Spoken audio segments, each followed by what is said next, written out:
සිංහල පොත YouTube channel එකට ඔයාලා හැමෝම වෙනද වගේම ගොඩක් ආදරෙන් පිළිගන්නවා. ඉතින් අද මම අරන් එන්නේ ගංගාවේ සංගීතය ඔයාලගේ සාහිත්‍ය පොතේ තියෙන 6 වෙනි පාඩම.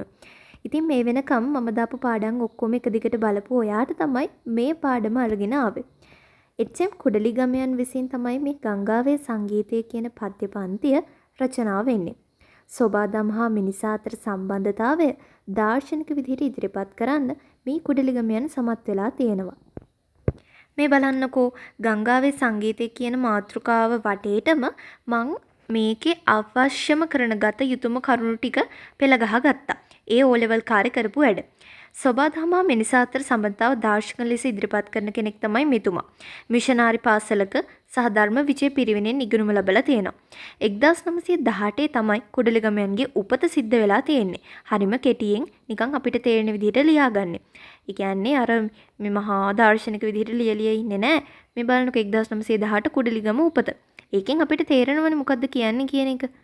එච්.එම්. කුඩලිගම තමයි සම්පූර්ණ නම. ඒකේ තේරුම තමයි හේවවසම් මුනිදාස කුඩලිගම කියන්නේ. පුවත්පත් කලාව තම රැකියාව විදිහට තෝරගෙන තියෙනවා. සිංහල බලයේ දිනමින සිළුමින වගේ පුවත්පත්වල වැඩ කරලා තියෙනවා. සුවඳ කවි සංග්‍රහව සංස්කරණය කරලා තියෙනවා. 1973 ඔන්න ඔහම මිය ගිය දවස ඕනේ නැහැ. සිංහල ශෛලී කියන අන්වර්ථ නාමයෙන් හඳුන්වලා තියෙනවා. අන්න ඒක අනිවාර්යයෙන්ම මතක තියාගන්න ඕන. මේ සිංහල ශෛලී කියන්නේ ශෛලී කියලා කියන්නේ බටහිර කවියෙක්. එයත් ස්වභාව සෞන්දර්ය හැබෙදුණු කවියාරක් තිබුලා ඒ වගේ තමයි කවි ලියලා තියෙන්නේ. ඉතින් ඒ ආර ආభాෂයට අරගෙන කුඩලිගමයන් කවි ලිව්වා කියලා තමයි සිංහල ශෛලී කියලා නාමය පට බැඳෙන්නේ. ඒ වගේම තාගෝර් කිවිදුන්ගෙන් හොඳට ඉගෙනුම ලැබලා තියෙනවා කියලා කුඩලිගම කවියන්ව හැඳින්වෙනවා. ඊට අමතරව අහන ප්‍රශ්නයක් තමයි කෙටි ප්‍රශ්න වලට මේ සමකාලීන කවිහු කවුද කියලා මේ කාලේ හිටපු කොළඹ යුගයේනේ මෙතුමා මේ රචනා කරන කවි. ඉතින් මොනවාද? කපිල සෙනවිරත්න, මාකදුර ගුණවර්ධන, මීමන ප්‍රේමතිලක, පී.බී. අල්විස්, උපනන්ද බටුගෙදර වගේ කට්ටිය ටික තාම කටට හුරුයි. සුවඳ තේදුන්න මීවදේ වගේ කවි සංග්‍රහවල වැඩ කරලා තියෙනවා. ඈ පද්‍ය ග්‍රන්ථ රචනා කරලා තියෙන. ඒ වගේම කුණාටුව එකෝමත්ති කරටක සංවාදය කියන ඒ කෘති සහ කාව්‍ය ග්‍රන්ථ අතර තියෙන ටික. ඊට පස්සේ මනුෂ්‍ය ජීවිතයේ සෝබාදාම ප්‍රේමය කියන ඒ දේවල් පිළිබඳ අපූර්ව අත්දැකීම් තමන්ගේ නිර්මාණ මගින් මතු කරලන්න මේ කවියා උත්සාහ අරගෙන තියෙනවා. ඉතින් එන්නේ ටිකට ඉවර කරාට පස්සේ ඔයාට එන්න පුළුවන් මෙන්න මේ කොටසට මේ බලන්නකෝ ඔක්කොගේම හැම තැනම කිලුටු වෙලා ගොඩාක් මේ පොත ඒ තරම් පාවිච්චි කරලා තියෙන මේ සම්පූර්ණයෙන් හැම තැනකම ලියලා තියෙන්නේ. අපි දැන් බලමු මොනවද මේ කවි වලින් කියවෙන්නේ කියලා. කඳු බෑවුමක දම්බෝවිටි පඳුරුතලා කියන කවියෙන් දැන් මේක ගඟ ගලනවා වුණාට ඒකෙන් මිනිස් ජීවිතේ ගලා යෑම අර්ථවත් කරනවා කියලානේ කියන්නේ. ඔයාලට මේ වෙනකොට ඉස්කෝලේදී මේක උගන්වලත් ඇති. ඉතින් කොහොමද ඒක කරන්නේ? ඔන්න බලන්නකෝ. කඳු බෑවුමක දම්බෝවිටි පඳුරුතලා පහලට ඇදී පරමල් පෙති ඉවත නොලා කලදෝදියෙන් පොඟවාරන් පොලින තලා සංගීතවත් වී යමි ඉදිරියට ගලා. දැන් ඒක කියද්දි ඕගොල්ලෝ මතක් කරගන්න ඕන මෙන්න මෙහිම දෙයක්. ඒ කියන්නේ ජීවිතේ පටන් ගන්නෙ අපි බිලිඳා කියන ඒ අවදීන්. අන්න ඒ වගේ මේ ගංගාව ගලන්න පටන් ගන්නෙ කඳු බෑවුමකින්. ඒ කියන්නේ කන්දකින් මුදුනකින් ආරම්භ වෙලා ගලාගෙන ඇවිල්ලා පල්ලෙහාට මේක එන්න ගන්නවා. කලදෝතියෙන් පොඟවාරන් පුලින තලා ගැන රත්තරන් පාට වැලි තලාර කාව්‍ය විශේෂණ මේ තියෙන්නේ. ඒව රත්තරන් පාට දැත්තටම නෑ. එහෙම නෑ. වැලි තලා තෙමාගෙන සංගීතවත් වී යමි කියලා කියන්නේ ඒක අර කියන්නේ හීන් හඬින් නිකන් එමීට ගලාගෙන එනවා කියන එක. ඒ වගේ තමයි අපි පුංචි කාලේදී පොඩ්ඩක් අර කතා කරන සද්ද එහෙම වැඩි ඇහෙන්නේ නෑ. අඬන සද්දේ වෙනයි. ඒ වුණාට අර නිකන් අර සිහින් ස්වරයක්නේ අපිට තියෙන්නේ. අන්න ඒක තමයි ඔය කියන්නේ. පුංචි කාලේ වගේ තමයි මේ පළවෙනි කවියෙන් අර්ථ ගන්නවන්නේ. සැඟවෙමි එබෙමි නිසසල වෙමි සසල වෙමි ඇඹරිමි එහෙත් පසු නොබසිමි නොනවතිමි කවදා කොතැනකදී හෝ මහ මුහුදු හිමි හමු වුණු කෙනෙහි මා සතුබර ඔහුට දෙමි. ඒ කියන්නේ මොකක්ද? මෙතනදී කියන්නේ තමන් ටික පරිණත වියට පැමිණෙනවා. ඒ කියන්නේ ටිකක් තරුණ විය කියලා හිතා ගන්නකො. ඕන බලන්නකො. මේකේ ඇවිල්ලා දැන් මෙතනදී මේ ගඟ බිරිඳකට සමාන කරලා තියෙන්නේ. මහ මුහුද පරිණත අවදී ඉන්න. එතකොට සැමියාට සමාන කරලා තියෙන්නේ. අන්න එතකොට බලන්න දැන් තමන්ගේ බර ඔක්කොම මහ මුහුදට දෙන්නේ. කාටද? සැමියාට දෙන. ගඟ ගලාගෙන ඇවිල්ලා මුහුදට වැටෙන්නේ. අන්න එහෙනම් මේ විවාහය සිද්ධ වෙන තරුණ කාලේ නේද මේකෙන් අර්ථවත් කරන්න කියන එක ඔයාට තේරෙන්න ඕන.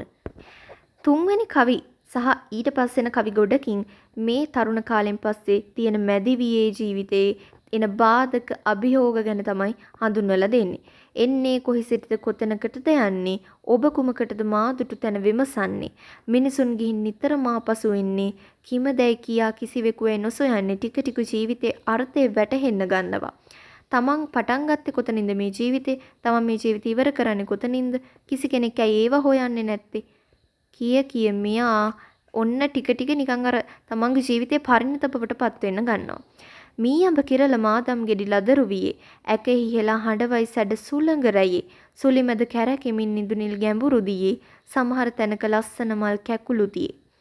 ලදරු වියේ කියලා කියන්නේ සමහර ගෙඩි තියෙනවා ඒගොල්ලෝ නොමේරු වයසෙදිම ලදරු වියේදිම තමන්ගේ ජීවිතේ විනාශ කරගන්න වෙනවා. දැන් සමහර විට මේ හරියේදී අපිට හිතන්න පුළුවන් මේගොල්ලෝ අර තමන්ගේ දරුවොත් එක්ක ගෙවන කාලය ගැන කියන්න පුළුවන්. කියන්නේ සමහර විට දරුවන්ට මොනවා දේවල් වෙයිද දන්නේ අභියෝග වලට මුහුණ දෙන්න වෙනවා. දැන් දරුවෝ ගැනත් බලන්න වෙලා. හැබැයි යාළ ගොඩක් සුන්දරයිනේ. හැම තැනම කැරකෙමින් සිතට සතුට විඳිමින් ලදරු එහෙම සෙල්ලම් කරනවා වගේ. අන්න එහෙනම් දැන් මේ දරුවෝ ඉන්න කාලේ හිරිමල් සිනා රැලි පෙන පිඩු මිහිරිතම ගල් පරවලම හැපි හැපි බිහි කරමි මම සමතැනි තලාවල හමු වෙයි අලසකම නිරසයි අතර මග අවහිර නුදුටු බිම අන්න ජීවිතේන අභියෝග විදිහට බාර ගන්නවා ප්‍රශ්න විදිහට දකින්නේ නැහැ සමතැනි තලාවල අලසයි කියනවා අතරමඟ අවහිර නුදුටු බිම නීරසයි කියලා එයා හිත හදාගන්න බලනවා. දැන් මෙතනදි මේ ඉන්නේ ගංගාවට සමාන කරපු කාන්තාව අම්මා. දැන් මෙතනදි නම් අම්මා. කලින් නම් එයා කවුද? කතක්. ඒ කියන්නේ කෙලින්ම විවාහ නොවූ තරුණියක්. ඊට කලින් එයා පුංචි දියණියක්. ඔන්න අපි එන අන්තිම කවිවලට.